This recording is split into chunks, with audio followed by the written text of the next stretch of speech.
ప్రభు అయిన యేసుక్రీస్తునందు మీ అందరికీ శుభములు. చూడండి, 16వ అధ్యాయము 19వ వచనము, లూకాసు వార్త. ధనవంతుడొకడు ఊదా రంగు బట్టలు, సన్నపు నార వస్త్రము ధరించుకుని ప్రతి దినము బహుగా సుఖపడుచుండెను. లాజరు అనే ఒక దరిద్రుడుండెను, వాడు కొరుపులతో నిండి ఉండెను. ధనవంతుని ఇంటి వాకిట పడి ఉండి బల్ల మీద రొట్టె ముక్కలను ఆకలి తీర్చుకొని కోరెను. అంతేకాక కుక్కలు వచ్చి వాని కురుపులు నాకెను. ఈ వాక్య భాగాన్ని మనం ధ్యానిస్తున్నాం. బహుగా సంతోషపడుతున్న ధనవంతుడు, ఒక దరిద్రుడు, ఇద్దరు చనిపోయారు. వారు పరలోకానికి వెళ్ళాడు దరిద్రుడు. ధనవంతుడు నరకంలో ఉన్నాడు. నరకంలో ఉండి అక్కడ బహు వేదన పడుతున్నాడు. తన బాధను చెప్పుకుంటున్నాడు. ఎంత బాధ అంటే చూడండి, కనికరపడి అబ్రహాము రొమ్మును ఆనుకున్న లాజరుని చూసి ఎంతో వేదనతో నరకంలో కాలిపోతున్న అగాధము, 26వ వచనం చూస్తే అగాధములు కాలిపోతున్నాడు, ఉడికిపోతున్నాడు, నగ్గి ఆరదు, పురుగు చావదు ధనవంతుడు. కానీ సంతోషంగా, సమాధానంగా, ఆనందంగా అబ్రహాము రోముని దరిద్రుడు ఆనుకుని ఉన్నాడు. చూడండి, ఇక్కడ సమాధానము, ప్రేమ, సంతోషము మనకు కావాలి. అంటే మనం ప్రార్థన చేస్తే సంతోషంగా జీవిస్తాము. దేవుడి మీద ఆడుకుంటే ఆనందంగా జీవిస్తాము. దేవుడిని సేవిస్తూ ఉంటే మన పనుల్లో సమయం ఎలా గడుస్తుందో మనకు తెలియదు. సందలైపోతుంది, పొద్దున్నైపోతుంది. సంతోషము, సమాధానము. కొంతమందికి నిద్ర పట్టదండి, కొంతమందికి రోజు గడవదండి. భయము, చాలా భీతులతో నడుస్తారు. కానీ దేవుడు మనకు ఆశ్రయ దుర్గమై ఉన్నాడు. దేవుడు మనకి ఆశ్రయ దుర్గంగా ఉన్నాడు. ధనవంతుడేమో భూమి మీద సుఖపడ్డాడు, పరలోకంలో వేదన పడుతున్నాడు.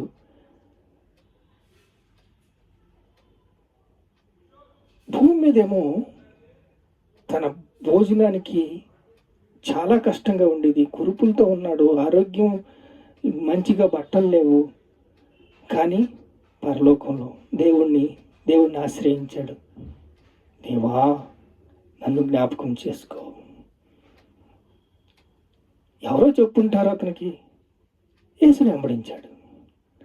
అంటే యెహోవాని, యేసుక్రీస్తును వెంబడిస్తేనే తన జీవితాన్ని చక్కదిద్దుకున్నాడు.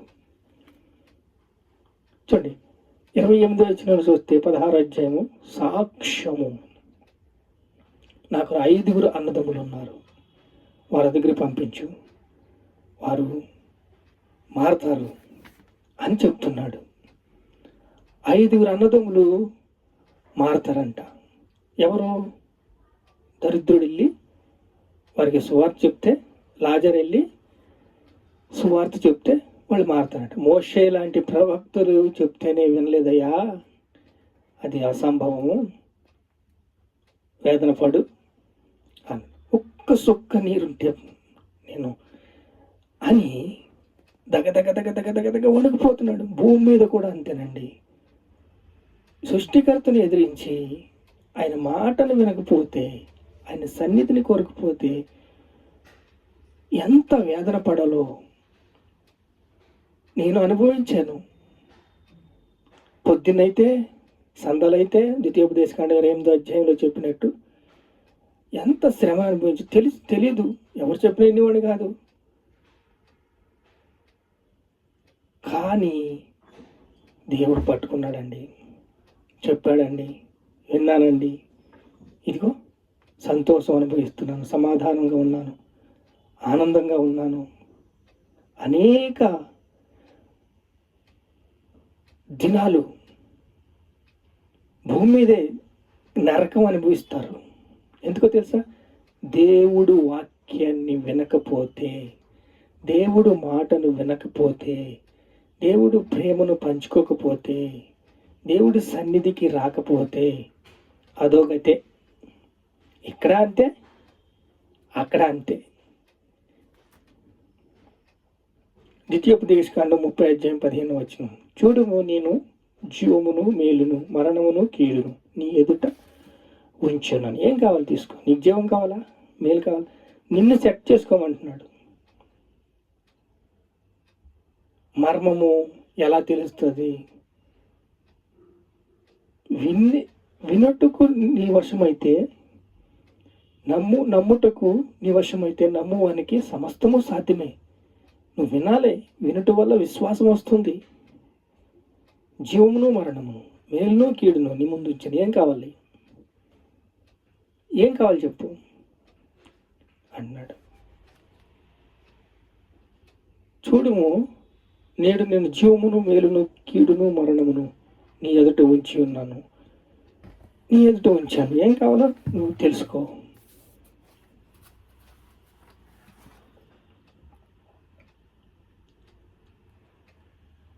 అందుకు అబ్రహాము కుమారుడా, నీవు జీవితకాలమందు నీకు ఇష్టమైన సుఖం అనుభవించి అలాగే లాజరు కష్టం అనుభవించిన జ్ఞాపకం చేసుకో. ఇప్పుడైతే అతను నెమ్మది పొందుచున్నాడు, నువ్వు యాతన పడుతున్నావు.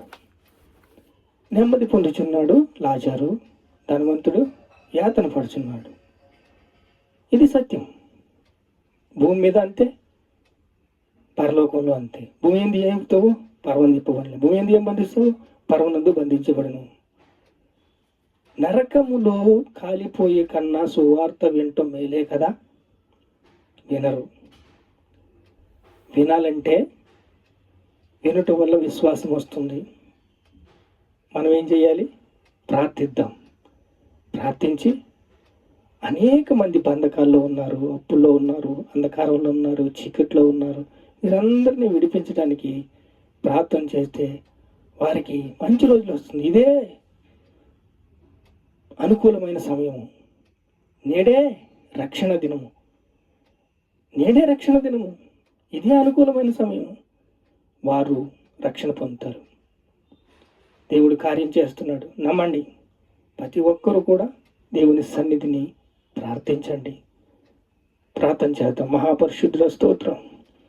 మమ్మల్ని జ్ఞాపకం చేసుకున్నావు తండ్రి, మీకు స్తోత్రాలు. మమ్మల్ని బలపరిచే తండ్రి, మీకు స్తోత్రాలు. మమ్మల్ని సిద్ధపరిచే తండ్రి, మీకు స్తోత్రాలు. మాతో ఉన్నావు తండ్రి, మీకు స్తోత్రాలు. అయ్యా, సువార్త విని రక్షించబడని వారు నేడే రక్షణ దినము. ఇదే అనుకూలమైన సమయము తండ్రి. అనేక మంది రక్షించుటకు, రక్షణ పొందడానికి సహాయం చేయండి. ఈ కృపను అనుగ్రహించండి, బలపరచండి, స్థిరపరచండి, సిద్ధపరచండి. మీకే సమస్త మహిమ ఘనత ప్రభావాలు చెల్లిస్తున్నాం తండ్రి. ఆమేన్.